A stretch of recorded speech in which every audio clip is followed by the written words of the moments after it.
بسم اللہ الرحمن الرحیم۔ السلام علیکم ناظرین، جب میں یہ ویڈیو ریکارڈ کرنے لگا، کیمرہ شیمرہ میں نے فٹ کیا تو چھوٹا بھائی میرے پاس آ گیا۔ وہ مجھے کہتا ہے کہ بھائی آج آپ کس موضوع کے اوپر ویڈیو بنا رہے ہیں؟ تو میں نے اس کو کہا ہے کہ بھائی میں طارق جمیل کے خلاف بنا رہا ہوں۔ تو وہ مجھے کہتا ہے، حالانکہ وہ خود بھی طارق جمیل کو پسند نہیں کرتا ہے، وہ خود مجھے کہتا ہے کہ یار آپ تو طارق جمیل کے پیچھے ہی لگ گئے ہیں۔ تو مجھے حیرانگی نہیں ہوئی کہ اکثر دوست مجھے کہتے ہیں، کمنٹس کر کے بھی کہتے ہیں، فون کر کے بھی کہتے ہیں۔ تو ناظرین، میں آپ لوگوں کے سامنے نہ پہلے کچھ تھوڑی سی وضاحت کر دوں کہ میں غلط ہو سکتا ہوں، ممکن ہے، انسان ہوں، میرا تجزیہ غلط ہو سکتا ہے، میری سوچ غلط ہو سکتی ہے، میرا سوچنا غلط ہو سکتا ہے، یہ ممکن ہے۔ لیکن اس چیز کی میں آپ لوگوں کو حرفیہ گارنٹی دیتا ہوں کہ کبھی بھی میں نے کوئی بھی ویڈیو اس نیت سے نہیں بنائی ہے کہ یار یہ آدمی میرا مخالف ہے، بس کسی طریقے سے اس کا کیڑے نکالو اور اس کے خلاف ویڈیو بناؤ اور ویو حاصل کرو۔ کم از کم میری یہ سوچ نہیں ہوتی ہے۔ مجھے جو غلط لگتا ہے، شاید میں غلط ہوں، لیکن مجھے جو غلط لگتا ہے 100% اور خاص کر شرعی حوالے سے، تو میں اس کے خلاف لازمی آواز اٹھاتا ہوں، شاید کئی دوستوں کو پسند نہ آئے۔ ناظرین، طارق جمیل کا ایک ویڈیو کلپ سوشل میڈیا کے اوپر بہت زیادہ وائرل ہو رہا ہے، اور بلکہ میں یہ کہوں کہ اس نے ایک طوفان برپا کیا ہوا ہے۔ تو اس ویڈیو کلپ میں جس پوائنٹ کو پکڑ کے طارق جمیل کے مخالفین طارق جمیل صاحب پر تنقید کر رہے ہیں، بڑی شدید قسم کی تنقید کر رہے ہیں، تو جس پوائنٹ کے اوپر وہ تنقید کر رہے ہیں تو اس میں کافی تعویل پیش کی جا سکتی ہے، ممکن ہے۔ جو طارق جمیل کہہ رہا ہے، جس کو تنقید کا نشانہ بنایا جا رہا ہے، تو وہ ممکن ہے، ہو سکتا ہے، لیکن دو پوائنٹ ایسے اس نے اپنی تقریر میں بولے ہیں کہ جو ناممکن ہے، جو ہو بھی نہیں سکتے، بالکل، یعنی کہ وہ تعویل کا سوال ہی نہیں پیدا ہوتا، جو ایک بالکل اس نے کہتا ہے کہ سوال ہی پیدا نہیں ہوتا۔ تو اس کے اوپر بہت کم، بلکہ میں نے کوئی نہیں دیکھا ہے کہ ان پوائنٹ کے اوپر کسی نے تنقید کی ہو۔ پورے ٹویٹر کے اوپر اس کے ایک ایک الفاظ کی تشریح ہو رہی ہے، لیکن جو الفاظ میں آپ لوگوں کے سامنے رکھنے جا رہا ہوں، جس کے اوپر اصل طارق جمیل کی پکڑ ہونی چاہیے، اس کے اوپر کوئی آواز بھی نہیں اٹھا رہا ہے۔ تو ناظرین، سب سے پہلے سنو کہ طارق جمیل نے کیا کہا ہے، پھر آگے جا کے بات کرتے ہیں۔ میری ملاقات انہوں نے کدائیں کی تھی، انہوں نے میسج آیا کہ مولانا صاحب،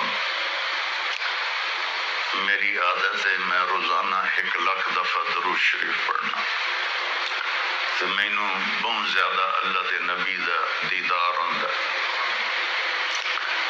تو میں انہوں نہیں پتا میرے پتر دا نام عاصم جمیل، غریب جہا مولوی صاحب ہے، پشاور چلان، کہ مولانا صاحب میں خواب ویکھیا اللہ دے نبی دے نال عاصم جمیل کھلوتا ہے، چاہتا میرے بابا نو دستے، پاگل دی خدمت دی وجہ تو اللہ میں نو معاف کر،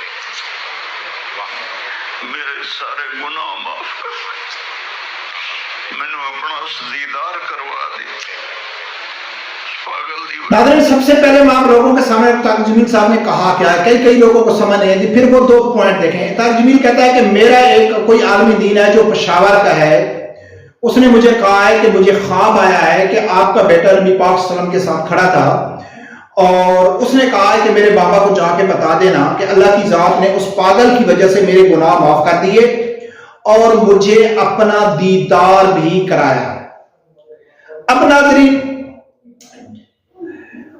اس کے اوپر ہم بات نہیں کرتے کہ اس نے خودکشی کیا، اور خودکشی کے لیے کیا وعید ہے، یہ تو سب لوگ جانتے ہیں۔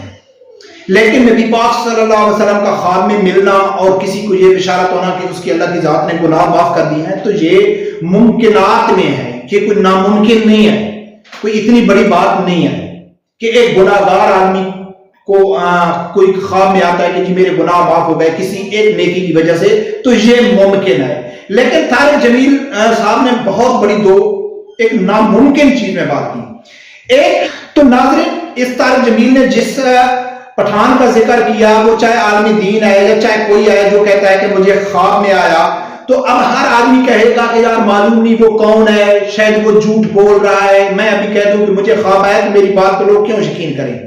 تو اس طارق جمیل نے اس شخص کو قابل اعتماد بنانے کے لیے، اس کی دلیل کو مؤثر بنانے کے لیے کہ یہ شخص واقعہ اس کی جو دلیل جائے، جو خواب کہہ رہا ہے یہ سچ کہہ رہا ہے، کیوں کہ وہ خود ڈیلی 1,00,000 بار نبی پاک صلی اللہ علیہ وسلم پر درود پاک بھیجتا ہے۔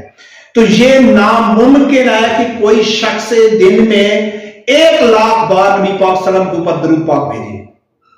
کم سے کم چھوٹا سے چھوٹا درود پاک صلی اللہ علیہ وآلہ وسلم بھی اگر پڑھیں گے تو اگر 1 سیکنڈ میں 1 بار بھی پڑھیں گے تو بھی 1,00,000 نہیں ہوتا ہے. تو یعنی کہ 80,000 85,000 ہوتا ہے. یہ ناممکن ہے. کم سے کم یعنی کہ اگر آپ وہ بھی 24 گھنٹے پورا, یعنی کہ وہ نہ سوئے نہ جاگے نہ کھانا کھائے نہ پیشاب کرے کچھ بھی نہ کرے, 24 گھنٹے منہ سے بولنا شروع کر دے تب بھی نہیں ہوتا ہے. تو اس نے, کیونکہ یہ بھی تو جھوٹیا ہے نا, آگے اس کو ماننے والے بھی تو جھوٹی کی طرح ہے نا, عقل تو استعمال نہیں کریں گے کہ بھئی کیا 1,00,000 ہو سکتا ہے یا نہیں ہو سکتا ہے. لیکن اس شخص کو قابل اعتماد بنانے کے لیے وہ 1,00,000 درود پاک کا ڈیلی کرتا ہے, جو ناممکن ہے.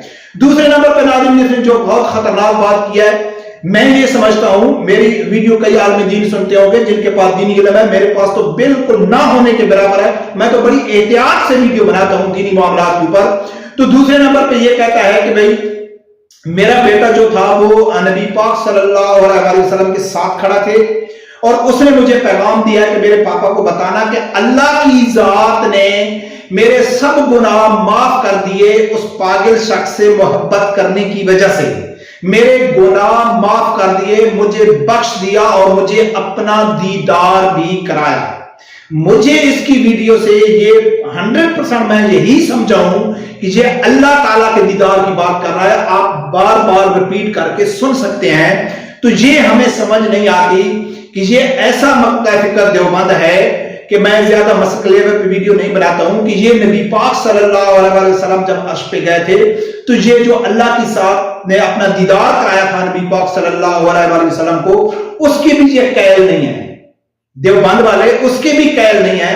ہاں اگر کوئی حیاتی تھوڑے بہت آدمی اگر قیل ہونا تو اگر میجورٹی دیوبند ہے وہ اس چیز کی قیل نہیں ہے کہ اللہ کی ذات نے نبی پاک صلی اللہ علیہ وسلم کا دیدار کیا. لیکن اس طارق جمیل کے بیٹے کو دیدار نعوذ باللہ اللہ کی ذات کا ہو گیا, جو میں کم از کم یہ سمجھ رہا تھا. تو ناظرین بات کیا ہے, کچھ خواب ایسے ہوتے ہیں, بالکل خواب ایسے آتے ہیں جو صبح آدمی بیان بھی نہیں کر سکتا ہے کہ یار میں یہ بیان کروں گا نا تو لوگ میرا مذاق اڑائیں گے, یار یہ کیا بکواس کر دیا آپ نے.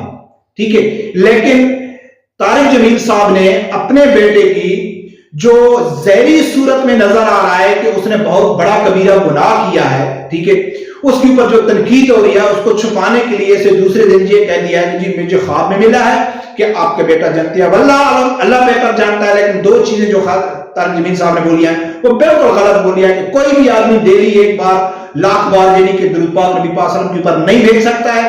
اور اللہ کی ذات عام آدمی کے ساتھ اللہ کا دیدار مجھے تو کم از کم اس کے اوپر میں نے جو سنا ہے مجھے ہے تو یہ نام ایسا نہیں ہے. اللہ کی ذات عام آدمی کو ایسے دیدار نہیں کراتا ہے, مجھے جو ایسا لگتا ہے. برکت کوئی آدمی اگر مجھے سن رہا ہے وہ یعنی کہ اس بارے میں اگر دینی معلومات رکھتا ہے تو وہ مجھے بتا سکتا ہے. تو برکت ناظرین طارق جمیل کو میں ایک فتنہ سمجھتا ہوں.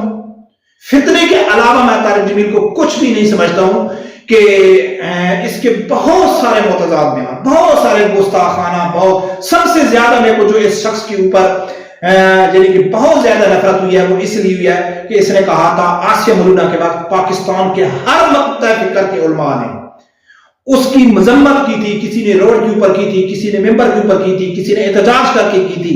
کسی مقطع فکر کے کسی عالم نے یہ نہیں کہا تھا کہ آسیہ بے گناہ ہے. اس شخص نے آسیہ کو بے گناہ قرار دے دیا اور دلیل کیا پیش کی کہ اگر میں روڈ پہ نکلتا, اگر وہ گستاخ ہوتی تو میں بھی روڈ پہ نکلتا. تو اب اس نے یہ ثابت کیا ہے کہ پاکستان میں جب کوئی بھی اگر کوئی گستاخی ہوتی ہے تو طارق جمیل کو دیکھنا چاہیے. اگر وہ روڈ پہ نکلتا ہے تو وہ گستاخی ہے, اگر وہ نہیں نکلتا ہے تو وہ گستاخی نہیں ہے. تو یہ ایک بہت بڑا فتنہ ہے. اللہ تعالیٰ اس فتنے سے قوم کو محفوظ رکھے. رب پروردگار سے یہی دعا ہے اللہ تعالیٰ میرے سمیت ہر آدمی کو حق ساتھ سننے کی اور اس کے ساتھ کھڑے ہونے کی توفیق عطا فرمائے. اللہ حافظ.